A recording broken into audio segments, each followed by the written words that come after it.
대선 출마자는 선거 1년 전까지 모든 당직을 내려놓아야 한다는 당헌에 따라 더불어민주당 이낙연 대표가 8일 당대표직에서 물러난다. 이를 두고 여권 내에서는 이제 기급장을 뗀 진짜 승부가 벌어지게 됐다는 평가가 제기된다. 이 대표가 지난해 8월부터 집권 여당의 선장을 맡아 각종 입법 드라이브를 주도하는 4위 이재명 경기도지사는 빠르게 지지율을 끌어올렸기 때문이다. 이 지사는 올해 각종 여론조사에서 오차범위 바깥에서 1위를 기록하고 있다. 리얼미터가 오마이뉴스 의뢰로 지난달 22에서 26일 전국 2,536명에게 대선 주자 선호도를 조사한 결과 이 지사는 23.6%를 얻어 나란히 15.5%를 얻은 이 대표와 윤석열 검찰총장을 제쳤다. 이 지사의 독주는 여권 내 다른 대선 주자들의 협공으로 이어지고 있다. 정세균 국무총리, 김경수 경남도지사, 임종석 전 대통령 비서실장 등이 이 지사의 대표 정책인 기본소득을 저격했다. 이 대표 역시 아동수당 확대 등 신복지 체제 구상으로 맞불을 놨다. 두 사람 간 경쟁의 또 다른 변수는 친문 진영의 선택이다. 열성 친문 지지자들의 견제 끝에 이 지사가 언젠가는 당 밖에서 홀로 서기를 고민할 수 있다는 전망도 나오지만 이 지사는 내 사전에 탈당은 없다고 일축했다. 그는 이날 동아일보와의 통화에서 당적을 바꾸어가며 정치하고 싶은 생각은 전혀 없다고 했다. 여기에 대선 후보 선출 규정을 현재 180일 전에서 120일 전으로 바꾸자는 경선 연기론도 남은 1년 동안 여권의 뇌관이 될 수도 있다는 분석이 나온다. 현직 대통령이 임명장을 준 검찰총장의 선택에 차기 대선판이 흔들릴 가능성이 있는 초유의 상황이다. 한 여당 의원은 차기 대선 레이스에 대해 이같이 평가했다. 여권의 중대범죄수사청 설치에 반발해 윤 총장이 7월까지인 임기를 채우지 않고 사표를 던질 수 있다는 관측이 나오고 있기 때문이다. 조국 전 법무부 장관 관련 의혹, 월성 1호기 원자력 발전소 경제성 조작 의혹 등 문재인 정부의 아킬레스건과 직결된 수사를 진두지휘한 윤 총장의 대선 출마 여부는 여야 양측에 큰 파괴력을 미칠 것으로 보인다. 야권 관계자는 윤 총장이 정치권으로 뛰어들면 반문 진영을 상징하는 아이콘으로 바로 부상할 것이라며 이에 맞서 여권에서는 조국 사태처럼 친문 결집력이 더 강화될 수도 있다고 말했다. 다만 윤 총장이 대선에 도전하는 첫 검찰 수장이 될 것인가에 대해서는 의견이 엇갈린다. 국민의힘 유승민 전 의원은 지난달 28일 언론 인터뷰에서 윤 총장의 출마 여부에 대해 가능성이 반반이라고 본다고 했다. 여권 관계자는 윤 총장의 지지율은 문 대통령 지지율에 대한 반대급부로 형성된 측면이 있다며 문 대통령의 지지율이 낮아지면 윤 총장의 지지세도 함께 힘을 잃을 가능성이 있다고 말했다. 검사가 퇴직 후 1년 동안 공직선거에 출마할 수 없도록 한 검찰청법 개정안의 처리 여부도 변수다. 윤석열 방지법으로 불리는 개정안이 윤 총장 퇴임 전 처리되면 윤 총장은 내년 3월 대선에 출마할 수 없다. 정치권에서 윤 총장에게 결단까지 남은 시간이 길지 않다는 말이 나오는 배경이다. 친문 진영 핵심인 김경수 경남도지사는 이른바 드루킹 댓글 조작과 관련해 대법원 선고를 앞두고 있다. 한 여당 의원은 이르면 6월 내려질 판결에서 족쇄가 풀리면 김 지사는 여권의 유력 대선 주자로 떠오를 것이라고 했다. 그러나 유죄가 확정되면 김 지사는 차기 대선에 출마할 수 없다. 이런 불확실성에도 불구하고 김 지사가 여권의 제3후보로 거론되는 이유는 확실한 친문 후보가 없기 때문이다. 한 친문 인사는 이재명 경기도지사도 더불어민주당 이낙연 대표도 확실한 우리 사람은 아니지 않느냐고 했다. 김 지사도 지난달 24일 CBS 라디오에서 대선 불출마 여부에 대해 그렇게만 말씀드릴 수 없다며 문을 닫지 않았다. 정세균 국무총리와 임종석 전 대통령 비서실장, 민주당 이광재 의원도 여권의 대선 후보군으로 꼽힌다. 정 총리는 최근 신종 코로나 바이러스 감염증 백신 접종을 계기로 대선 드라이브를 거는 모습이다. 여권 핵심 관계자는 정 총리도 4월 재보궐선거가 끝나는 대로 총리직을 내려놓고 본격 대선 행보에 나설 것이라고 했다. 임 전 실장도 최근 페이스북을 통해 이 지사의 기본소득을 연일 조준하며 몸풀기에 나섰다. 원조 친노를 자처하는 이 의원도 최근 부산시당 미래본부장을 맡아 부산시장 보궐선거 지원에 나서는 등 활동폭을 넓혀가고 있다. 여권의 대표적인 1970년대생 정치인인 민주당 박용진 의원도 일찌감치 대선 도전을 선언했다. 여당 중진 의원은 이인영 통일부 장관도 대선 도전에 뜻이 있다고 전했다. 야권의 대선 구도는 4.7 서울시장 보궐선거를 기점으로 크게 요동칠 가능성이 높다.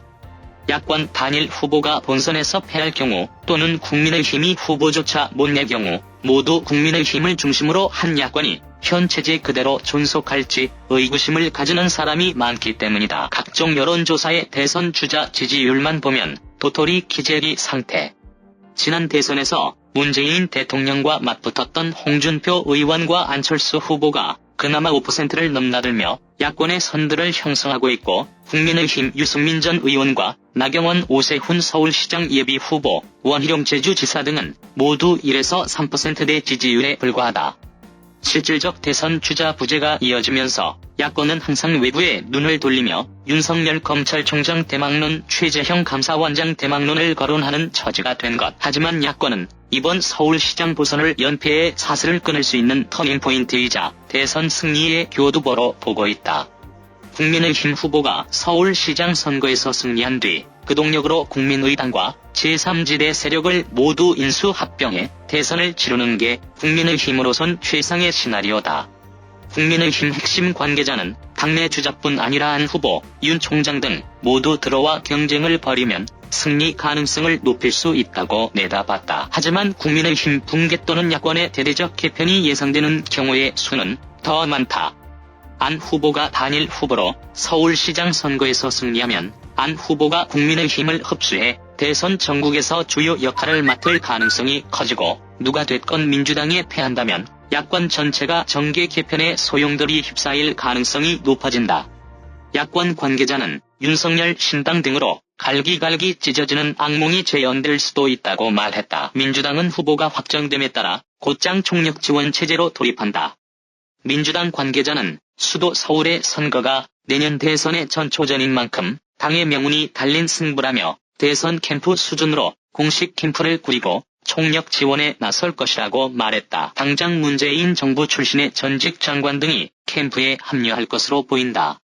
이미 정경두 전국방부 장관, 박양우 전문화체관광부 장관 등이 박 후보 지원에 나선 상황에서 최근 퇴임한 강경화 전 외교부 장관 등도 곧 추가로 합류할 것으로 알려졌다. 박 후보와 국무위원으로 호흡을 맞춘 경험이 있는 데다 문재인 정부의 성공과 정권 재창출을 위한 선거라는 점을 적극 강조한다는 의도다. 앞서 박 후보도 지난달 서울시장 출마 선언 직후부터 대한민국은 문재인 보유국, 나는 원조 친문 등의 발언을 이어가며 친문 진영 표심 공략에 주력해왔다. 문 대통령의 복심으로 꼽히는 윤건영 의원, 청와대 대변인을 지낸 고민정 의원 등도 일찌감치 박 후보 지원에 나섰다. 박 후보는 이날 문재인 정부, 민주당과 원팀이 돼 안정적으로 서울 시민에게 일상의 행복을 돌려드리겠다고 말했다. 박 후보의 서울시장 도전은 2011, 2018년에 이어 세 번째로, 본선 도전은 이번이 처음이다. 2011년 10월 보궐선거에 출마해 민주당 후보로 선출됐지만 야권 통합 경선에서 당시 무소속으로 나온 박원순 전 서울시장에게 패했다. 2018년 지방선거 때도 출사표를 냈지만 박 전 시장에게 다시 밀렸다. 친문 진영과 다소 거리가 있었던 박 후보는 2017년 4월 문 대통령이 당 대선 후보로 확정된 뒤 공동선대위원장을 맡아 총력 지원에 나섰다. 이후 2019년 중기부 장관으로 입각하면서 친문 진영과의 거리를 더 좁혔다. 중기부 장관으로 일하며 삼성과 중소기업인 풍림파마텍의 최소 잔여형 백신 주사기 협력 등을 지원했다. 야권은 박 후보를 향해 부동산 정책 실패 논란 등 문재인 정부 심판론과 박 시장의 성추문을 집중 부각시킬 것으로 보인다. 박 후보는 수락연설에서 평당 1,000만 원대 반값 아파트로 서민들의 내 집 마련 꿈을 앞당기는 시장이 되겠다며 30년 넘은 낡은 공공임대주택 단지부터 당장 재건축을 시작하겠다고 말했다. 이달 중순까지 지속될 야권 단일화에 유권자들의 관심이 쏠릴 수 있다는 점도 박 후보 캠프를 포함한 민주당의 고민이다. 이날 야권의 제3지대 후보로 국민의당 안철수 후보가 선출됐고 4일에는 국민의힘 후보가 확정돼 야권 단일화 담판에 나선다. 민주당 고위 관계자는 야권 단일화 논의에 관심이 쏠리지 않도록 다양한 정책 발표 등을 고려 중이라며 열린민주당 김진애, 시대정신 조정훈 후보와의 범여권 단일화에도 속도를 낼 것이라고 했다. 국민의당 안철수 후보가 무소속 금태섭 후보를 누르고 4.7 서울시장 보궐선거의 제3지대 단일 후보로 확정됐다. 이제 야권 단일화는 안 후보와 국민의힘 후보의 경쟁체제로 짜이면서 단일화를 협상을 둘러싼 양측의 충돌이 시작될 것으로 보인다. 안 후보와 금 후보 측은 1일 오전 국회에서 공동기자회견을 열고 지난달 27, 28일 치른 단일화 경선에서 안 후보가 승리했다고 밝혔다. 안 후보는 입장문을 통해 반드시 정권교체의 교두보를 만들겠다고 밝혔다. 이번 경선은 중앙선거관리위원회의 유권 해석에 따라 구체적인 결과는 공개하지 않았다. 제3지대 후보가 확정되면서 국민의힘과 안 후보 간단일화를 둘러싼 1라운드도 시작됐다. 최대 쟁점은 여론조사 문항을 누구를 더 선호하느냐는 식의 적합도 조사로 할지, 더불어민주당 후보를 상대할 때 누가 더 경쟁력이 있느냐는 식의 경쟁력 조사로 할지가 될 것으로 보인다. 정치권에선 적합도 조사는 국민의힘 후보가, 경쟁력 조사는 안 후보가 유리하다는 분석이 많다. 안 후보는 이날 승리 뒤 MBC 인터뷰에서 상식적으로 생각해도 누가 더 경쟁력 있는지 묻는 게 합리적이라고 했다. 실제 리얼미터가 MBC의 의뢰로 지난달 19, 20일 서울 시민 1,030명을 대상으로 벌인 범여권 서울시장 적합도 조사에서 응답자의 32.9%가 국민의힘 후보를 뽑았고 22.9%만이 국민의당 후보를 선택했다. 반면 한길리서치가 MBN의 의뢰로 지난달 15, 16일 서울 시민 800여 명을 대상으로 조사한 여야 가상 대결에서 안 후보는 민주당 박영선 후보와 접전을 펼쳤지만 국민의힘 오세훈 후보와 나경원 후보는 박 후보에게 각각 뒤지는 것으로 나타났다. 안 후보는 이날 입장문에서 정권교체를 바라는 국민의 뜨거운 열망에 찬물을 끼얹는 그 어떤 행동도 조심해야 한다며 국민의힘을 향해 선제구를 날렸다.